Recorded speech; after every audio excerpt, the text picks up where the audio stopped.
इधर आ जाओ, जाओ जाओ जाओ जाओ जाओ, बहुत बहुत बढ़िया, इधर आ जाओ। तो ये यही है रेणु साहनी। और एक बार भैया फोटो खींच लो, एक बार मैं तुमको माइक दे देता हूँ, है ना। आ जाओ इधर, एकदम कैमरे में आ जाओ। बड़े बड़े दिन लग गए इनको, 1 साल लग गए आने में, है ना। तो रेणु पहले तो आप मिठाई खाओ और आप थोड़ा सा व्रत है? नहीं।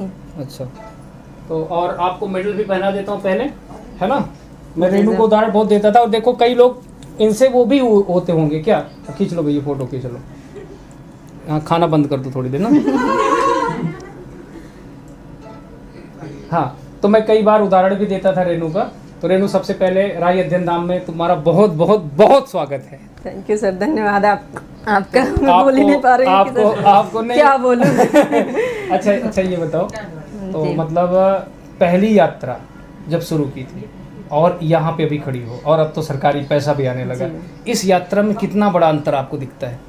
सर पूरा अंतर ही है, बहुत बड़ा अंतर है सर। उस समय मुझे कुछ भी नहीं आता था, कहीं से भी हम बुक उठाते थे, पढ़े, कुछ काम आ गया, बुक बंद किया, फिर से आए, कहीं से फिर पढ़ने लगे। कुछ कोई गाइडेंस नहीं था, बस पढ़ते थे और घर का काम भी रहता था। मुझे लगता है सर कि जैसे कोई अनमैरिड है तो उसके लिए कोई एक सपोर्ट कर देता है तो वो सिलेक्ट हो जाती हैं, लेकिन जो मैरिड होती हैं उनके पास बच्चे होते हैं ना, तो उनको सभी के सपोर्ट की ज़रूरत होती है। और मेरे साथ वही हुआ कि मतलब सभी लोगों ने मेरा सपोर्ट किया, मेरे ससुराल वालों ने और मेरे मायके वालों ने, मेरे हस्बैंड जो कि हमेशा सपोर्ट करते थे। मतलब होता था कभी कि ऐसी परिस्थितियां हो जाती थी कि बोला जाता था कि मत पढ़ो, अब इतना दिन से पढ़ रही हो, लेकिन उन्होंने कभी नहीं मना किया। और कभी ऐसा भी होता था कि मैं रूम छोड़ के चली आती थी इलाहाबाद से, लेकिन फिर वो ले जाके मुझे खुद छोड़ते थे कि नहीं तुम चलो, पढ़ना है। और मेरी दोनों बहनों का बहुत सपोर्ट रहा, वो मेरे बच्चे को देखती थी। और रोना आ रहा है। नहीं देखो, वो सिचुएशन होता है कि अभी आदमी सफल हो गया, अभी आदमी पढ़ाने लगा, पैसा आने लगा, लेकिन एक चीज़ ये भी याद आता है ना कि जब वो शुरुआत किया था तो बहुत सारी चीज़ें होती हैं, है ना, कि मतलब कभी ज़रूरत है तो वो सहयोग होता है, वो बहुत योगदान होता है, वही तो तपस्या है। आज यहाँ आके अचानक खड़े हो जाना थोड़ी है, इसके पीछे कितने सालों की मेहनत है, कितना योगदान है ना, तो वो चीज़ें होती हैं। तो रेणु, अभी तो मान लो अब टीजीटी में भी हो गई और उसके बाद जेआरएफ में भी हुआ ही है, तो मतलब अब लोग कैसे नजरिए से देखते हैं, पहले और अब नजरिए क्या महसूस कर रहे हैं? बहुत फर्क है। मैं शुरू से बताना चाहूंगी सर, जब मैं बीएड कर रही थी, मैं ससुराल से बीएड करी, तो बहुत सारे लोगों ने बोला ऐसे अवधि में पतोही पढ़ावत तो है लेकिन कोनो फायदा कोनो मतलब न निकले। आप लोग समझिए, ये बता रहे हैं जैसे पतोहिया पढ़ाओ मतलब पतोहू को, यानी अपने उनको पढ़ा तो रहे हो लेकिन कोई मतलब नहीं निकलेगा। हमारी अवधि भाषा है कि पतोहिया पढ़ाओ तो बांटा, लेकिन कोनो मतलब ना निकले। तो मतलब कि मेरे गांव में मतलब कोई जेंट्स यहाँ तक गवर्नमेंट जॉब में नहीं है। मैं एक बहू होके उस गांव से जाके पढ़ रही थी, तो सबको जाहिर सी बात है आक्षेप तो करेंगे ही। तो लेकिन मेरे घर वाले का मतलब कोई ऐसा नहीं रहा कि नहीं तुम्हें नहीं पढ़ना है। मैं जाती थी और वहाँ से फिर इसके बाद क्या हुआ कि सर हस्बैंड तो मुंबई में रहते थे, तो वहाँ मैं रहने लगी। फिर भी मैं पढ़ती थी, मतलब पूरा काम भी करती थी और मैं पढ़ती भी थी। 1 घंटे 2 घंटे जो भी टाइम मिले पढ़ती थी। और मेरे पास बच्ची भी है, तो वो और परेशान करती थी कि क्या पढ़ रही हो, मुझे भी पढ़ना है। तो काफ़ी दिन मतलब इलाहाबाद में मैं वहाँ पे रही, अपनी बच्ची के साथ रही, पढ़ाई। एलटी की वैकेंसी आई, उसमें नहीं हुआ। और 2016 में लगभग मैं, अच्छा, जब आप मुझसे जुड़े तो उससे पहले शायद कहीं सिलेक्शन हुआ नहीं था ना, तो नहीं सर, नहीं शुरुआत हुआ ना वहीं से सर।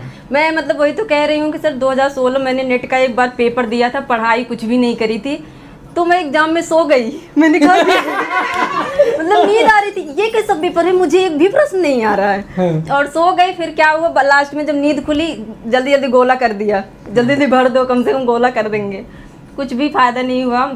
इसके बाद 2020 में मैंने सोचा कि मैं जाके पढ़ूंगी, लेकिन बेटी को छोड़ के पढ़ूंगी, एक बार अपने दिल पे पत्थर रख के मैं पढ़ूंगी। फिर मैं क्या करी, उस समय कोरोना का मतलब समय था और कोचिंग वगैरह सब बंद थी। मैं उस समय जो भी सेविंग्स थी, पैसे वगैरह थे, सब था ही नहीं, पढ़ूंगी कैसे। फिर इसके बाद क्या हुआ सर कि मैं अपने छोटे वाले भाई से बोली। मेरा छोटा भाई बहुत मतलब दुलारा था और वो उस समय उसका आरपीएफ में हुआ था, तो उस समय उसकी ट्रेनिंग चल रही थी। वो एक लोटा सा पानी नहीं देता घर पे मैं नहीं दूंगा, मैं क्यों दूंगा।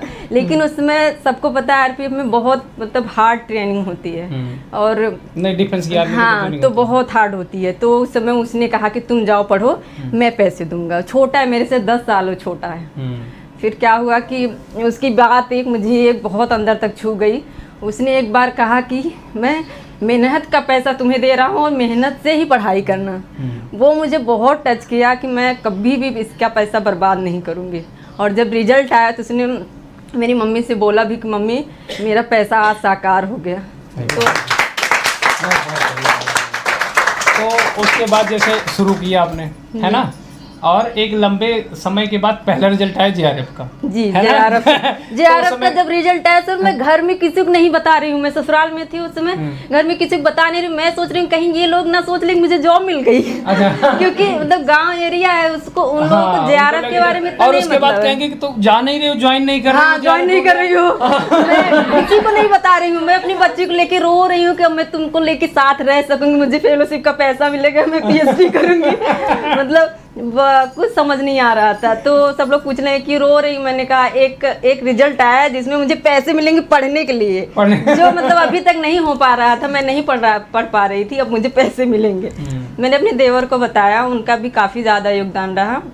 वो कभी मतलब इलाहाबाद में रहती थी तो गेहूं चावल वगैरह घर से पहुंचाना, वो सारी चीजें कुछ भी कहो तो वो सुनते थे। और मेरी फ्रेंड है गीता, मैं जिसको बहुत श्रेय देना चाहूंगी सर। मैं इलाहाबाद में रहती थी, जाहिर सी बात है इलाहाबाद में रहने के लिए बहुत मतलब पैसे की ज़रूरत पड़ती, रूम रेंट हो गया, सारी चीज़ें बहुत महंगी रहती हैं। वो हमेशा मेरी हेल्प करती थी। और पढ़ने के पीछे हम लोग पागल इतना रहते हैं कि अपने ऊपर ध्यान नहीं देते, लेकिन वो एक माँ बाप की तरह मतलब मेरा ध्यान देती थी। तुम्हें क्या पहनना है, क्या मतलब क्या करना है, तुम कैसे बाहर जाओगी, सब कुछ ध्यान देती थी। और कहती थी कि तुम पढ़ो, मैं पैसे देती हूँ, कोचिंग में कहीं एडमिशन लेना मैं पैसे दूँगी। फिर इसके बाद क्या हुआ कि मैं बहुत परेशान थी, मैं लॉकडाउन में सर। तो फिर आपका एक बार देखा मैंने कि वीडियो, आप बहुत अच्छा पढ़ा रहे थे और मुझे ट्रिक से चीज़ें बहुत समझ आती, मैं बहुत जल्दी कैच कर लेती हूँ। और जब मैंने आपका देखा तो आप ट्रिक से पढ़ा रहे थे और मुझे बहुत अच्छा लगा। मुझे मज़ा आता था ना। मैं पढ़ने का मतलब ये थोड़ी कि एकदम सीरियस होकर पढ़ते जाओ, उसमें इंजॉय करके पढ़ना चाहिए, वही चीज़ें याद रहती हैं। फिर जब सर का देखा तो बहुत अच्छा लगा। सर से मैंने काफ़ी बात भी की, सर बहुत अच्छा सजेस्ट किए, तुम देख लो, तुम्हें अगर अच्छा लगता है तुम करो। फिर मैंने 3 महीने का उसमें प्लस की क्लास ली। डेफिनेटली हाँ जुलाई में। मुझे देखो सबके पास उतने पैसे नहीं होते थे, ये लोग सब मतलब गांव हमारे कहते हैं ठोक बजा के देख लेना कि इंक्वायरी की कैसे क्या रहेगा। तो मैंने इनको कहा कि ले लो एडमिशन और वो सही रहेगा। तो इन्होंने 3 महीने लिए। उसके बाद मुझे रेनू बोलना नहीं पड़ा, रेनू सिलेक्शन के बाद फिर रेनू होता रहा, पढ़ती रही जैसे होता नहीं। फिर तो मतलब लगता कि 1.5 साल तक लगातार लगी। 1.5 साल तक लगी। वो वही शुरुआत थी, मुझे याद है। तो 3 महीने का एडमिशन हुआ था और शायद शाम को या रात में एडमिशन हुआ था ना। 13 जुलाई को मैंने एडमिशन लिया, मुझे याद है। उसके बाद मेरे में काफ़ी ज़्यादा चेंजेस आए। मैं आपको फॉलो करती गई कि आप किस तरह से पढ़ा रहे हैं। पहले क्या था कि हम कहीं से भी उठा के पढ़ लिए और लगता था यार इतना ज़्यादा सिलेबस हम कैसे करेंगे। लेकिन जब सर जिस तरह से पढ़ा रहे थे वही फॉलो करते गए और जो आप पढ़ाते थे फिर उसके बाद भी मैं बुक में देखती थी ताकि वो रट जाए। और जो आप पढ़ाते सब लोग मैसेज टाइप करते थे, मैं खुद टाइप करती थी क्या लिखा है पीडीएफ में। अपना कॉपी पेन अपने उस पर चलाती रहती थी क्या लिखा है पीडीएफ में। और मैं कभी आप नोट्स नहीं बनाए। अब दूसरा प्रश्न ये है कि पहले तो जेआरएफ वाला आया, तब तो तुम रोने लगी कि अब हमारा हो गया काम। इसके बाद रिजल्ट आया पीजीटी का जी। इसके बाद सब सीरियल से बताओ, फिर अगला रिजल्ट सर वही मैं मतलब पहले पीजीटी का आया। मैंने सोचा कि मतलब पिछली बार भी पीजीटी दिया था, नहीं हुआ था मतलब इस बार क्या हुआ है कि मेरा जेआरएफ भी हो रहा है और मतलब पीजीटी भी हो गया। और एक बड़ा एग्जाम होता है, लोग क्वालिफाई कहाँ कर पाते, नहीं कर पाते। फिर तो इसके बाद रोया घासा, फिर उसमें क्या हुआ? रोया सर उस समय तो मैं बहुत रोई, मुझे लगा। और टीजीटी का जब रिजल्ट आया सर तो मेरी फ्रेंड देख रही थी गीता, फिर मैं नीचे जा रही हूँ, देख रही हूँ मेरा नाम ही नहीं है कहीं। कह रही पागल तुम्हारा नाम जो 25वीं रैंक पे, तुम नीचे कहाँ जा रही हो। फिर वो मुझे बताई, तब जाके बहुत ही अच्छा लगा, घर वालों को बताया, सब बहुत खुश हुए। फिर उसके बाद अगला रिजल्ट टीजीटी आया, बताओ सीरियस बताओ। टीजीटी बताए थे, टीजीटी आया। इसके बाद फिर सर एडेड जूनियर आया मेरा भाई, मैं स्टेटस लगाई, मेरा भाई देख कर आया, हे भगवान तुम ही सारी नौकरी ले लो तुम ही सारी नौकरी ले लो। एक बार मैंने इनका स्टेटस पढ़ा था, कहाँ एक भी सिलेक्शन नहीं था, कहाँ सिलेक्शन में होता चला जा रहा है। हाँ सर वही मतलब लेकिन एक चीज मैं देखता हूँ कि इस विगत 1-1.25 साल में तुम लोगों ने विराम नहीं लिया, जैसे तुम्हारे पास बच्चे भी है, परिवार भी है, लेकिन तुम्हारी छुट्टी कभी नहीं होती थी जल्दी ना, लगातार क्लास करते रहना, जो भी क्लास हो। और मुझे याद है जब मैं एक बार फ्लैट चेंज कर रहा था, वहाँ से यहाँ आया था। जी सर, मैंने आपको बहुत कुछ सुनाया था, आप सुनते भी थे। ये और हेमा मिलके एक ग्रुप बना के, जैसे ग्रुप था, तो ये लोग क्या करती थी पता है, जैसे हेमा मुझे फोन कर लेती थी, ये फोन नहीं करती थी, मैं मैसेज करती थी उसी ग्रुप में, है ना। तो वो चीजें मुझे याद है, मैं कहता था बोल लो मुझे रिजल्ट चाहिए, मैं धमकाता भी तुम लोगों को, मैं कहता था देखो चाहे जितना बोलो लेकिन रिजल्ट चाहिए। और खैर हाँ, इन लोगों ने उस मान स्वाभिमान को आगे बढ़ाया। और रेनू, तब इतने दिनों बाद फिर फाइनली आज यहाँ पहुँच गई, कैसा लग रहा है? बहुत अच्छा लग रहा है, मैं बयान नहीं कर सकती कि मतलब कितना अच्छा लग रहा है मुझे। मैं पिछली बार भी आने वाली थी, सर बुलाए थे लेकिन नहीं आ पाई, बहुत एक्साइटेड थी, सब कपड़ा वपड़ा भर लिया था मुझे सर के यहाँ क्या बोलूँगी। अब मैं आ रही थी तो अपनी बेटी से कह रही हूँ तुम मुझसे पूछो कि आपने ये सफलता कैसे हासिल की। फिर वो उसने पूछा, फिर मैं बोले जा रही हूँ, कह रही क्या मॉम क्या बड़बड़ा रही हूँ, मुझे कुछ नहीं समझ आ रहा है। और सर को वो भी जानती है, अभी क्लास किसी और की कुछ देखती रहूंगी, अपने सर की क्लास कर रही हो, गाना जो गाते हैं हमको अपनी उड़ानों से है वास्ता, उसको भी पता है। नहीं बहुत बढ़िया रेनू, और फाइनली और आज तो इतने लोगों से मिल ली।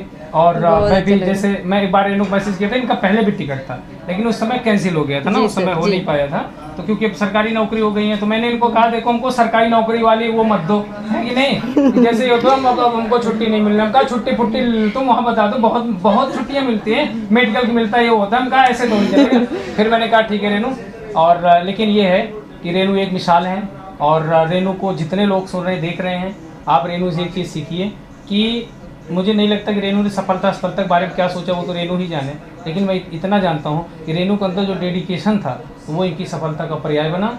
और रेनू अथक प्रयास करने वाली, रेनू के लिए वही है कि कंकड़ियाँ जिनकी सेज सुधर, छाया देता केवल अंबर, विविधाएँ दूध पिलाती हैं, लोरी आंधियाँ सुनाती हैं, जो लाक्षागृह में तपते हैं वही सुरमा निकलते हैं। तो वही सुरमा है ये रेनू, है ना, वही सुरमा है रेनू जो लाक्षागृह में तप के आज निकले हैं और यहाँ पहुँचे।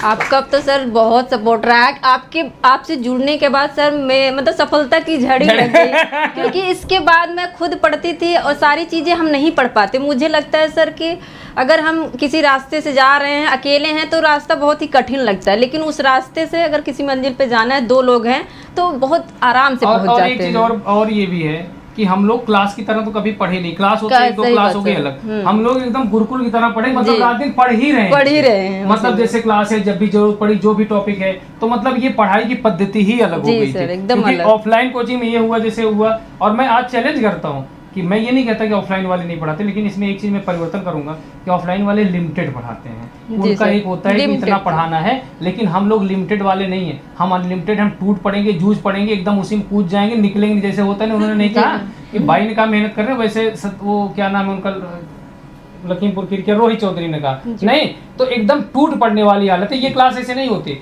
PYQ करना है, 100 प्रश्न करना है, मैं तो बच्चे बोलते थे 100 प्रश्न करना है, मैं शेड्यूल लगा देता था, चलो 100 प्रश्न करना है, ये टॉपिक करना है, मैंने शेड्यूल लगा दिया, चलो ये करना है। तो ये चीज़ें जो होती है ना, ये डेडिकेशन, मैं यही कहूँगा कि नेट JRF जैसे एक बड़ा एग्जाम है, और 1000 रेनू मुझे चाहिए, 1-2 रेनू थोड़ी चाहिए। रेनू जैसा स्टूडेंट होना, सुनीता सामने सब बैठी हो, देखो जो प्रियंका और उनकी प्रीति दोनों, तो ये आज आपके लिए प्रेरणा स्रोत है ना। तो रेनू का एक गिफ्ट भी है, रेनू गिफ्ट दी थी, वो रखा भी है ना। एक बार मैं निकलवाऊंगा सचिन, एक बार नीचे से उसमें देखना, शायद कोई उसमें लिफाफे में से रखा भी है। अब रेनू ये बताओ, तो अब खुश हो, फाइनली सुकून मिल गया? सर अब बहुत अच्छा लगता है सर कि मतलब जो मैंने परिश्रम किया था उसका सिलेक्शन लेने के बाद जैसे घर और गई, तो अब तो सरकारी मास्टर बन गई। तो JRF होने के बाद एक तो बात सही, पैसा उसमें तुरंत नहीं मिलता, तो सबको नहीं समझ आता, लेकिन TGT PGT होने के बाद मास्टर नहीं हो गई, तो अब सब लोग क्या बधाई कैसे रहा? अभी सबका मतलब बहुत अच्छे से, इतना ज्यादा रिस्पेक्ट करते हैं, बहुत अच्छा लगता है। पहले थोड़ा सा रहता था कि काम वाम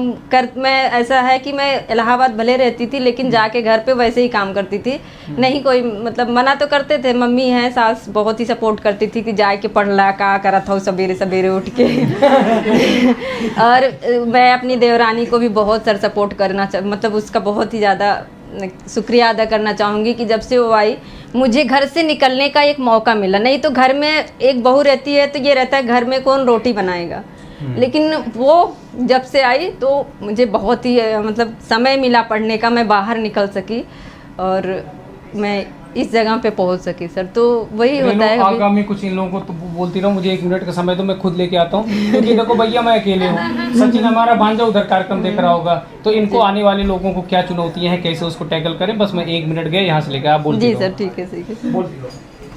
सभी लोगों ने तो सब कुछ बता ही दिया है, जैसे मेरे भाई बहन जो भी आए सब इतना अच्छे से आप लोगों को बताए, लेकिन मैं कहना चाहूँगी कि आप लोग कभी हार मत मानिए। कोई भी परिस्थिति आती है उसका सामना करिए। अगर कोई भी आपको कुछ निगेटिव कुछ भी बात बोलता है तो उसको इग्नोर करिए, क्योंकि समय है। आप अगर उस समय सुन लेंगे तो फिर वो अपने आप एक ऐसा समय आएगा कि उसकी बोलती बंद हो जाएगी। तो फिर आप उस समय लड़िए झगड़िए मत कि तुमने मुझे ऐसे कैसे कह दिया कि मैं नहीं कर पाऊँगा, नहीं कर पाऊँगी, क्योंकि वो बाद में खुद ही बंद हो जाएंगे। मुझे भी बहुत सारे लोगों ने कहा कि नहीं कर पाएगी, कितना दिन से कर रही है। मैं अपनी मम्मी से भी कहती थी कि सब लोग ऐसे कहते हैं कि नहीं कर पाऊँगी, तो वो कहती थी कि जब सब लोग कहने लगते हैं कि तुम नहीं कर पाओगी तभी जाके होता है, तो तुम निराश मत हो, मैं तुम्हारे साथ हूँ। रेनू ये पहचान रही हो ना? जी सर पहचान रही हूँ, अभी तक सर ऐसे ही रखे हैं। रेनू हमसे बोली थी सर इसको वो करा लेना फ्रेम, क्योंकि इन्होंने भिजवाया था, फ्रेम हो नहीं पा रहा था और मैं वैसे ही रखा हूँ, इसको निकाल देता हूँ और मैं करवा नहीं पाया। वैसे रेनू सर मैंने तुमसे बोला था मैं करवा लियो इसको, तो नहीं करवाए सर, आप बताए थे नहीं करवाया हूँ। हाँ तो इसको मैं जरूर वो करवाऊंगा, इसको मैं अभी फिर से सर करवाएंगे, अभी करवाएंगे।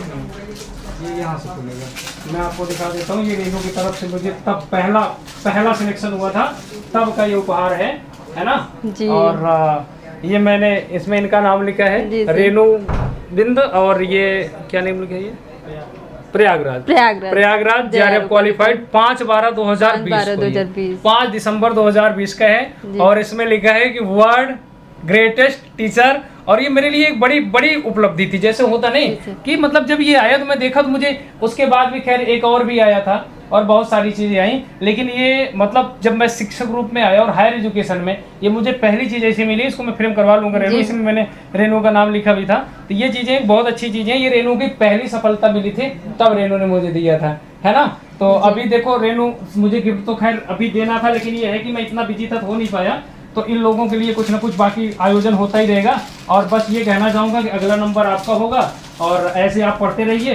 तो रेनू मुझे एक रेनू नहीं, मैंने कहा कि मुझे एक सुनीता नहीं, एक प्रीति नहीं, मुझे हजारों चाहिए। प्रेमदास जी, तो मैं और हम और आप लोग मिल के, है ना, रिजल्ट के लिए काम करेंगे। आप एक चीज़ शैली से सुनिए। शैली ने मुझसे कहा कि सर मैं ये नहीं देखती कि कितना पाना है, मैं ये देखती थी कि 50 प्रश्न उसमें 50 क्यों नहीं सही हो रहे हैं, 100 प्रश्न हिंदी में उसमें क्यों नहीं। तो हम पूर्णांक के लिए काम करते थे। जिस दिन आप ये काम करेंगे उस दिन सफल हो जाएंगे। रेनू आई इतने दिनों बाद, रेनू बहुत बहुत स्वागत है और बहुत अच्छा लगा। और आप प्रेरणा स्रोत हैं, घर वाले देखेंगे और घर वालों को भी बहुत बहुत शुभकामनाएं। रेनू को इतना काबिल बनाया और आज रेनू हमारे बीच प्रेरणा स्रोत हैं। और इलाहाबाद वालों के लिए भी प्रेरणा स्रोत है। कितनी मेहनत करते हैं लोग, नहीं हो पाते हैं, रेनू से प्रेरणा ले। कई लोगों का नंबर मैं रेनू को दे देता हूँ। हाँ सर, बहुत सारे लोगों का फोन आता है। क्या है ना कि और मैं से 1-1 घंटे बात करने लगती हूँ। मुझे खुद की स्थिति मतलब याद आ जाती है कि मैं जिस तरह से जिस मतलब जगह पे थी कि सबको मतलब गाइड की जरूरत होती, गाइडेंस की, तो वो मैं देने लगती हूँ प्रॉपर एकदम अच्छे से। अब मेरे पास कई बार समय नहीं होता ना, तो अगर कोई ऐसा मिल गया कि जो बहुत ज्यादा परेशानी हो, जो फीमेल, तो मैं उसको तुरंत दे देता हूँ। 1-2 लोगों को सुनीता का भी नंबर दिया था, मैंने कहा सुनीता से बात करना, क्योंकि बात क्या होता है कि ये उस परिस्थिति से हैं। अब मेरे पास लिमिटेड समय होता है, मेरे पास या तो अगली कॉल आने लगी या तो अगला क्लास होगा, तो मैं उतना प्रॉपर बता नहीं पाता। इसलिए मैं इन लोगों को नंबर दे देता हूँ। इनसे प्रेरणा लेना, सबको नहीं देता हूँ, 2-4 जो हमको बहुत अच्छे मिलते हैं। क्योंकि ये थोड़ी पढ़ाते जा रहे हैं, पता चले बच्चे मैम अभी हाँ, तो इस तरीके से नेट तैयारी करनी है, ऐसे तो ऐसे ना हो कि पता लगे इनको भी और समस्या। तो ऐसे होता है कि रेनू बहुत अच्छा लगा और बहुत बहुत शुभकामनाएं। और फाइनली दिल्ली आई। हाँ सर, अभी बहुत अच्छा लग रहा है सर। मिठाई लाई हूँ सर। मिठाई तो लाऊंगी सर। आप पहले भी कितना चिल्ला रहे थे मिठाई, मुझे सिर्फ मिठाई चाहिए। मैं कहती थी सर वो समय आपका आप मांग सकते हैं, लेकिन मेरा भी समय आएगा। नहीं, बहुत अच्छा लगा सर। बहुत बहुत शुभकामनाएं और खूब मेहनत करो। और अब खाने पीने का प्रोग्राम होगा, बहुत समय हो गया है ना। आप लोग वहाँ बैठो। ये अच्छा, ये रेनू लाई है जी सर। लाओ भैया।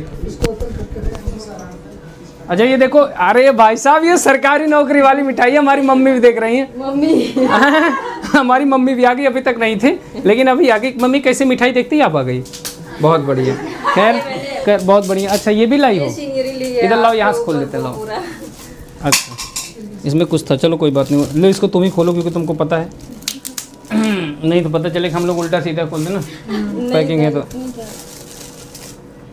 यहाँ रख लो, कोई दिक्कत नहीं हो। देखो हमारे पास मिठाई का डब्बा भरा है, लेकिन मैं अभी भी लालच में हूँ कि अगली बार इससे डबल आना चाहिए, मेरा ये भर जाए। भाई इधर पूरे कपाट लगवा रखे हमारी मम्मी ने कि भैया हैं नहीं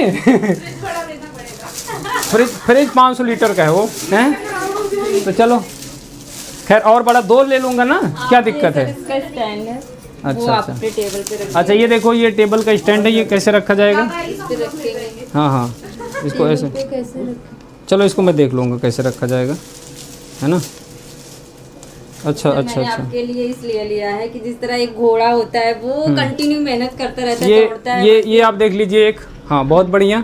और एक फोटो भी ले लेना भैया। हाँ ये इसका क्या मतलब है। हाँ जिस तरह से एक घोड़ा होता है वो मेहनत करता रहता है, उसी तरह आप भी इतना मेहनत करते हैं कि आपको देख के हम खुद घोड़ा बन जाते हैं। नहीं ये बहुत बढ़िया, बहुत अच्छा। इसीलिए मैंने कि मतलब ये नहीं ये रेस है। और ये घोड़ों की तरह तुम्हारे अंदर जुनून है। और ये वही है कि राणा प्रताप के घोड़े से पड़ गया ना चेतक, ये चेतक है। और ये चेतक ये नहीं है, ये चेतक तुम हो। हैं आगे नदियां पड़ी अपार, घोड़ा कैसे उतरे पार, राणा ने सोचा इस पार, तब तक चेतक था उस पार। इतनी तीव्र गति होनी चाहिए, है ना। चलो बहुत बहुत बधाई, बहुत बहुत शुभकामनाएं। और रेनू खूब तरक्की करो, आगे बढ़ो। अभी रेनू यहाँ रुकना नहीं है, प्रोफेसर वाला, है ना। प्रोफेसर नहीं बनना पर सरकारी मुस्लिम। नहीं सर, आपसे पढ़ा है तो फिर ऐसे कैसे हाँ प्रोफेसर तक ये इतना सारा पढ़ लिया है कि वो समा ही नहीं रहा है, हमें पढ़ना ही नहीं है, वो कहीं यूज ही नहीं हो रहा है। एक बार तो भाई इनके लिए एक बार और ताली बजा दो, इन्होंने दिल खुश कर दिया कि आगे बढ़ना ही बढ़ना है ना। चलिए ठीक है रेनू, अब जाओ मम्मी इनको कुछ खिलाओ पिलाओ। और आप कुछ देने जा रहे हैं, आ जाइए आ जाइए आ जाइए।